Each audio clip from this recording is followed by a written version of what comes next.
Mesdames et messieurs, bonjour, bienvenue dans votre journal de 15 heures au sommaire de l'actualité.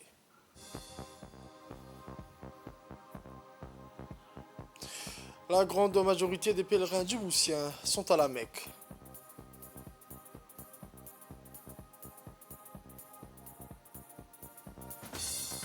Pour les actualités internationales, un nouveau record de 110 millions de personnes déplacées de force selon l'ONU. C'était les titres, mesdames et messieurs. Le journal au complet.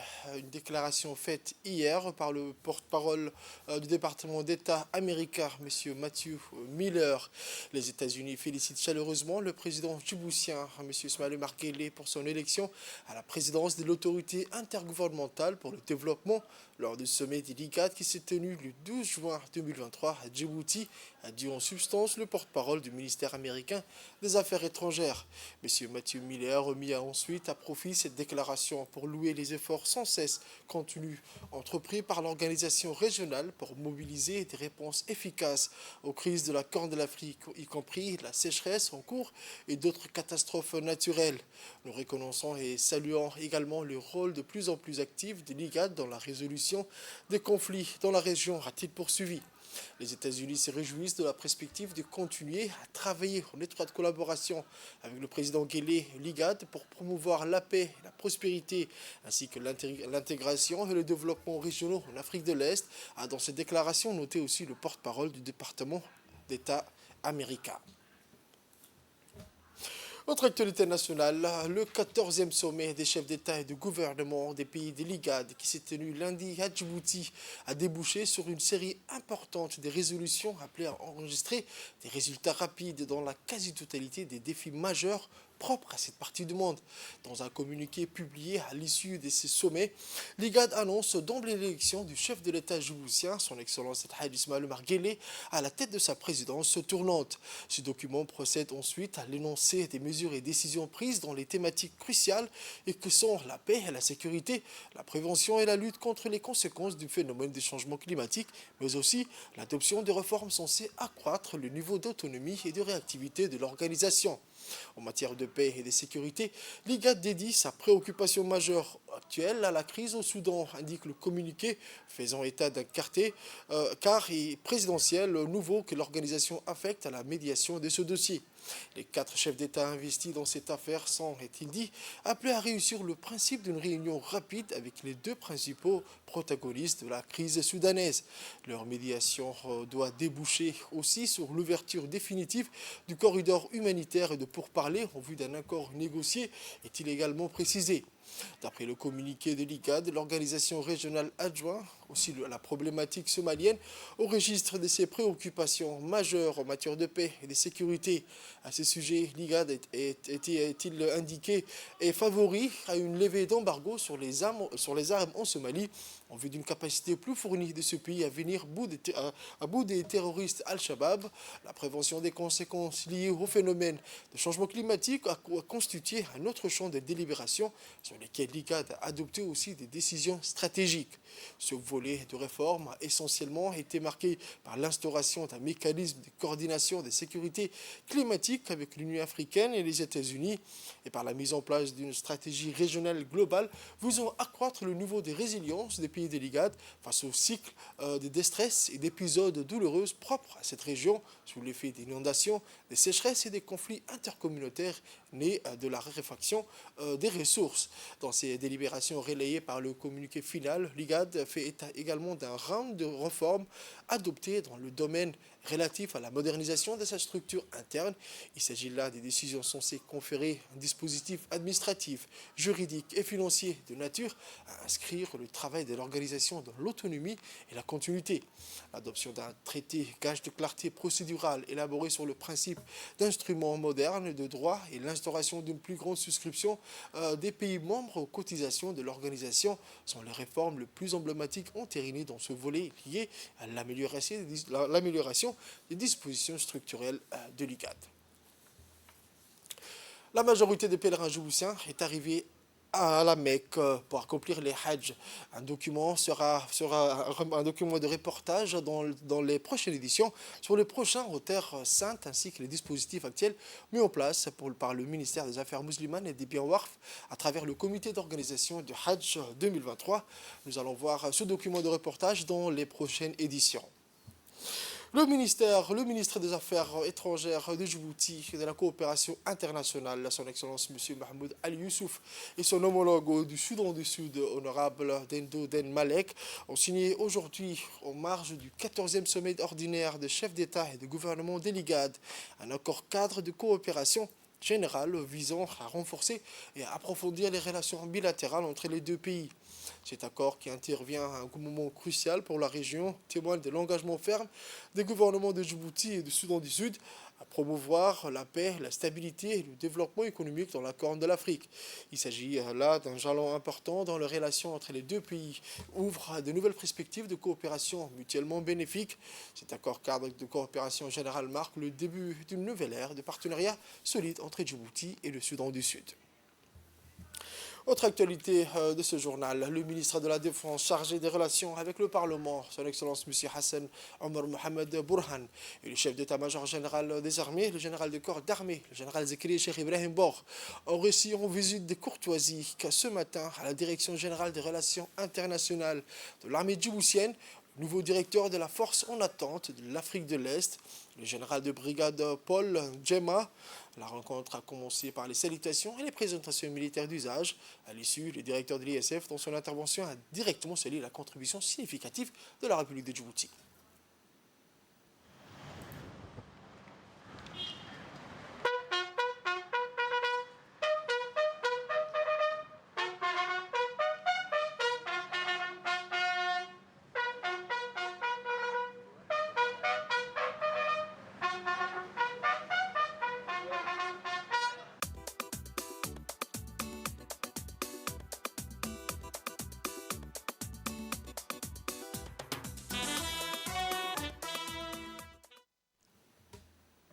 Durant cette rencontre, le ministre de la Défense chargé des relations avec le Parlement a abordé la situation sécuritaire dans la région, notamment au Soudan et en Somalie, ainsi que de l'état de la préparation de l'ISF à l'exécution de son mandat. Il a souhaité bonne chance au nouveau directeur de l'exécution de cette mission et a réitéré le soutien et l'appui de la République de Djibouti dans l'amélioration de la situation régionale. S'appuyant sur la 14e session de l'Assemblée des chefs d'État des pays membres des Ligades qui s'est tenue à Djibouti le 12 juin, cette réunion a également mis l'accent sur l'importance de la paix et de la sécurité pour un développement durable. Le ministre de la Défense a ensuite appelé l'ISF à renforcer ses capacités à se tenir prête à faire face à toute situation sécuritaire dans la région, ce à quoi le directeur a répondu de préparer les troupes djiboutiennes pour une éventuelle intervention au Soudan. Outre les directeurs, la délégation à l'ISF était également composée du lieutenant-colonel Lulian Chigoli, conseiller juridique, et de Irshad Hussein, chef de cabinet du directeur. Côté djiboutien, le sous-chef d'état-major de la Défense, le colonel Mohamed Rayad Ghele, le cabinet du ministère de la Défense et les autres officiers de l'armée djiboutienne étaient présents à cette rencontre.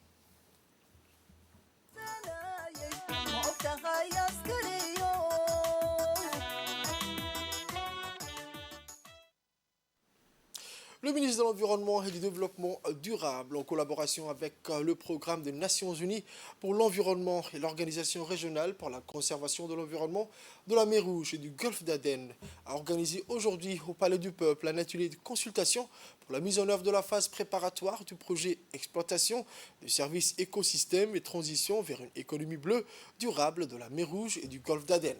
L'atelier s'est déroulé en présence du ministre de l'Environnement et du Développement durable, son Excellence M. Mohamed Abdelkader Moussa Halem, et le ministre d'État somalien chargé de l'Environnement et des Changements climatiques, le Dr Aden Ibrahim Hirsi, et le représentant du PERSGA, M. le Dr Ahmed Khalil. L'atelier a vu la participation également du secrétaire général du ministère de l'Environnement et du Développement durable et de nombreuses délégations somaliennes et des pays membres de l'Organisation régionale pour la conservation de l'environnement de la mer Rouge et du golfe d'Aden, Avec sa façade maritime de 314 km allant de la mer Rouge à l'océan Indien, en passant par le détroit de Bab el-Mandeb avec son littoral et ses ressources énergétiques et halieutiques, la République de Djibouti jouit d'un capital maritime important, bénéficiant à ce titre d'une longue histoire d'activité maritime qui génère une part considérable en termes de PIB et d'emploi. L'atelier a été animé par des consultants internationaux dépêchés par le PERSGA et par des experts nationaux. La ministre des Affaires sociales et des Solidarités, son Excellence Mme Moulouf Ismaël Abdo, a participé à la 16e session de la conférence des États parties de la COSP 16 à la Convention relative aux droits des personnes handicapées, le CDPH, qui se tient du 13 au 15 juin au siège des Nations Unies à New York. Cet événement important qui rassemble annuellement des représentants de gouvernements, d'organisations internationales, ainsi que les organisations de la société civile a comme thème cette année l'harmonisation des politiques et des stratégies nationales avec la Convention relative aux droits des personnes handicapées. La 16e session de la conférence des États parties à la Convention relative aux droits des personnes handicapées est une plateforme cruciale créée pour faire progresser l'agenda de l'inclusion et de l'égalité des droits pour les personnes handicapées. La ministre des Affaires sociales et des Solidarités djiboutienne, accompagnée par le directeur de l'Agence nationale des personnes handicapées, M. Doualis Eid Mohamed, a réaffirmé l'engagement ferme pris par le gouvernement djiboutien envers les droits des personnes handicapées. Au cours de cette 16e session de la conférence des États parties à la Convention relative aux droits des personnes handicapées, s'y tiendront des discussions qui permettront à réaliser sur le long terme un monde plus inclusif où les droits de toutes les personnes handicapées seront pleinement respectés. La secrétaire générale du ministère des Affaires sociales et des Solidarités, Mme Amina Ahmed Warsama, a présidé l'atelier de validation des travaux d'élaboration de la stratégie nationale de protection sociale non contributive pour la période 2023-2027. Cet atelier qui s'est déroulé lundi 12 juin a réuni de nombreux participants, dont la représentante du programme alimentaire mondial, Mme Marine Djorogué, la représentante du programme des Nations Unies pour le développement, Mme Emma. Cet atelier a été une occasion pour les partenaires sectoriels et les partenaires au développement du ministère des Affaires sociales et des Solidarités de contribuer à la réflexion et à l'élaboration de la nouvelle stratégie. La nouvelle stratégie nationale de protection sociale non contributive vise à établir un système de protection sociale équitable, inclusif et résilient, répondant ainsi aux besoins des populations vulnérables. Le ministère des Affaires sociales et des Solidarités s'engage ainsi à mettre en œuvre les mesures nécessaires pour assurer la mise en place d'un système de protection sociale non contributive. Le ministère également vise la promotion de l'équité sociale via une approche axée sur l'autonomisation des ménages vulnérables pour leur assurer une meilleure résilience face au choc. De tous les partenaires, de toutes les parties prenantes à ce processus consultatif pour l'élaboration d'une nouvelle stratégie de protection sociale. Nous savons tous que la protection sociale est au cœur de la lutte contre la pauvreté et de la réduction des vulnérabilités. Et je pense qu'ensemble, nous savons que nous avons fait des progrès, mais il reste encore beaucoup d'efforts à faire. Et c'est heureux de constater cet engagement et cette mobilisation de l'ensemble des parties prenantes.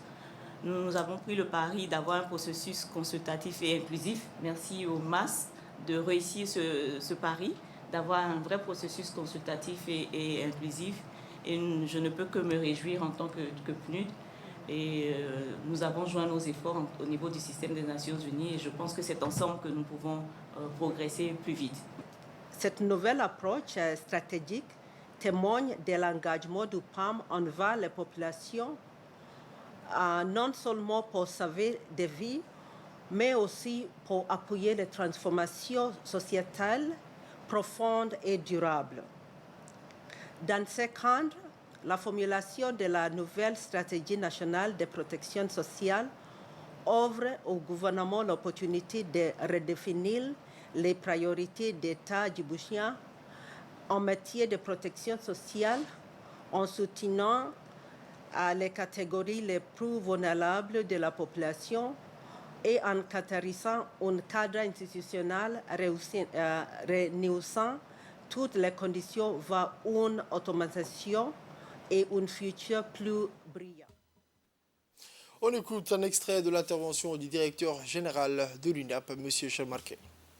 Nous sommes heureux également de participer à à contribuer de notre manière à accélérer l'inclusion sociale. C'est très important parce qu'il ne suffit pas simplement d'appuyer, de donner, mais il faut également pérenniser. Le plus important, c'est d'avoir une stratégie, une vision stratégique de la protection sociale qui permette d'aider aujourd'hui, d'apporter, d'accompagner dans l'urgence. Mais ce qui importe pour nous, c'est d'avoir une approche pérennisante, une approche du futur. Parce qu'un pauvre aujourd'hui, il est pauvre, mais si vous continuez à l'aider, il ne va pas s'en sortir. Le mieux, c'est de trouver un dispositif cohérent où tous les partenaires sont ensemble, le gouvernement, société civile, tous les autres, sont ensemble pour trouver une solution de continuité. Ensuite, voici les propos de la secrétaire générale du ministère des Affaires sociales et de Solidarité, Mme Amina Ahmed Warsama. Aujourd'hui, cet atelier, c'est la dernière étape de consultation pour vraiment terminer les axes et stratégies que les consultants ont proposés. Nous avons souhaité, avant sa validation, de s'assurer qu'on est sur le bon chemin pour arriver à nos objectifs, mais en même temps que vous soyez imprégnés. Le processus a été, je dirais, pas long, mais vraiment participatif parce que tous les ministères ont été conviés à la première réunion qu'on a eue. Nous avons mis en place un comité technique de l'élaboration des termes de référence pour les consultants.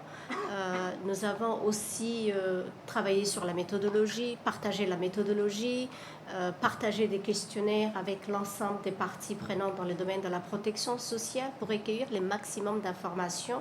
Des focus group ont été réalisés avec les bénéficiaires comme avec les non-bénéficiaires pour comprendre également les attentes de la population. C'est de telle manière qu'on doit répondre aux attentes de la population, mais il est toujours important de discuter avec la communauté à qui nous servons ces programmes sociaux.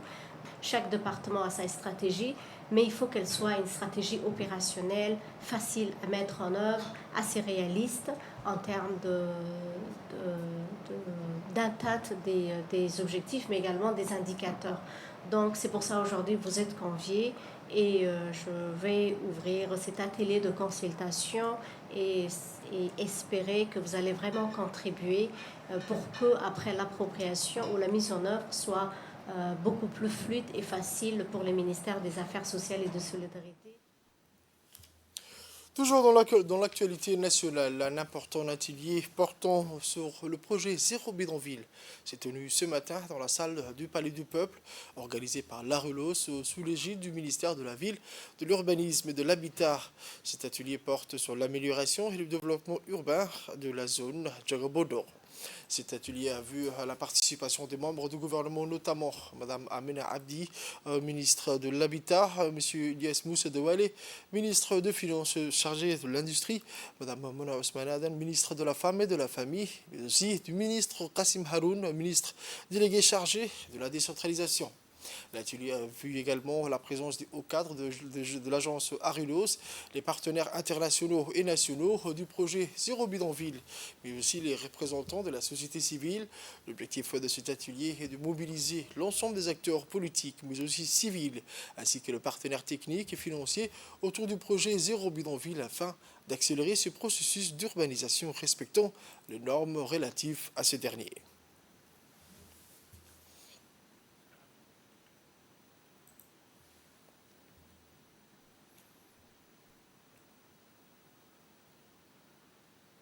Voici les dires de Madame la ministre Amina Abdi.